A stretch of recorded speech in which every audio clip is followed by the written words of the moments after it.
This week on Retrospect, we travel back to 1995 for a look into a school Christmas concert with a fun twist. It started off like any other concert, with the children singing Christmas carols decked out in special costumes. But then Christmas hit the television airwaves. Welcome to News Hour. I'm Lisa Henderson, and joining me this evening is Michael Higgins.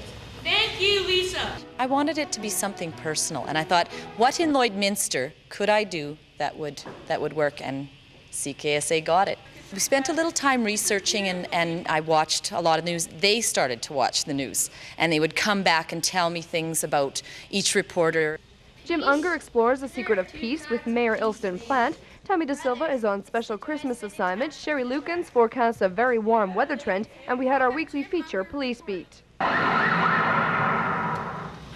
In this week's edition of Police Beat, we have an amazing story of how the power of Christmas can work to fight crime. I tried to include as many as I could from the community, with Constable Goodwill and the mayor and our priest, Father Leo. Next year, who knows? A very bright light glowing over the east side of Lloydminster. At first, it was thought that there might be a problem at the upgrader. And of course, don't forget Greg Buchanan with News Hour Sports, and the Blazers are winning. School staff agree this is a great way to tell the Christmas story.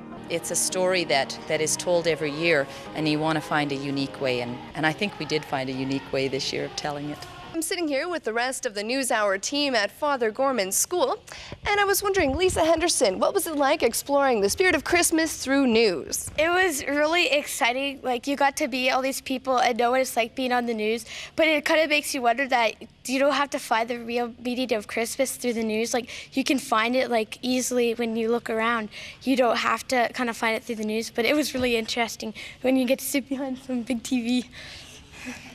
And Tammy De Silva, you were the reporter out in the field actually looking for the spirit of Christmas. What did you find? Well, I found that it wasn't really like, you don't have to have all this commercial stuff like presents and everything and Santa Claus. It's just when people remember the real meaning, like the birth of Jesus, that's what it really is. Now maybe I'll go have a little talk with Julie and see if she has any hints for Police Beat this week. Julie Matthews, News Hour.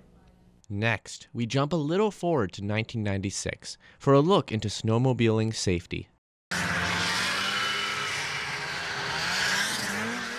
Snow-covered fields are their playground, and with the early winter this year, snowmobile enthusiasts have already had at least a month and a half of prime conditions. But in that time, 5 people have died snowmobiling in Alberta, including a 15-year-old Wainwright area boy last month who died in a collision with a pickup truck. We're getting more machines out there every day, and more people are riding. It's a fun sport, and some people just aren't being safe when they ride, and I think that's what it's all about. RCMP were at this snowmobile rally to help a local charity, but in the future they will be active participants in many rallies, checking for proper registration and to keep an eye on alcohol abuse. We want to get to a lot of rallies this year. Rallies are getting bigger and bigger, and there's more of them all the time. And there are a lot of accidents happening at the rallies, and we want to see if we can just make them a little safer. Head-on crashes are a big concern, especially when cresting hills. Stay alert. Police say even if you are keeping safety in mind, someone else might overlook it until it's too late. Snowmobiles are getting faster, lighter, and more aerodynamic every year, and at a top speed of 100 to 130 miles an hour, they turn into streamlined bullets.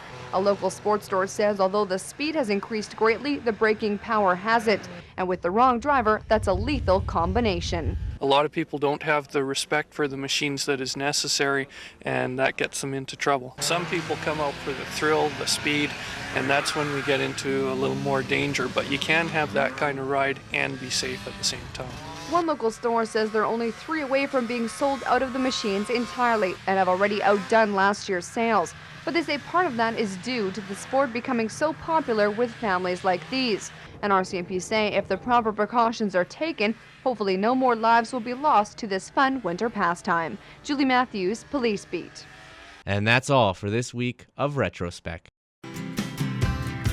Retrospect is brought to you by Webb's Machinery. Find New Holland products at Webb's Machinery, your dealer in Vermilion, Vegreville, Lamont, Wainwright, St. Paul, and Consort.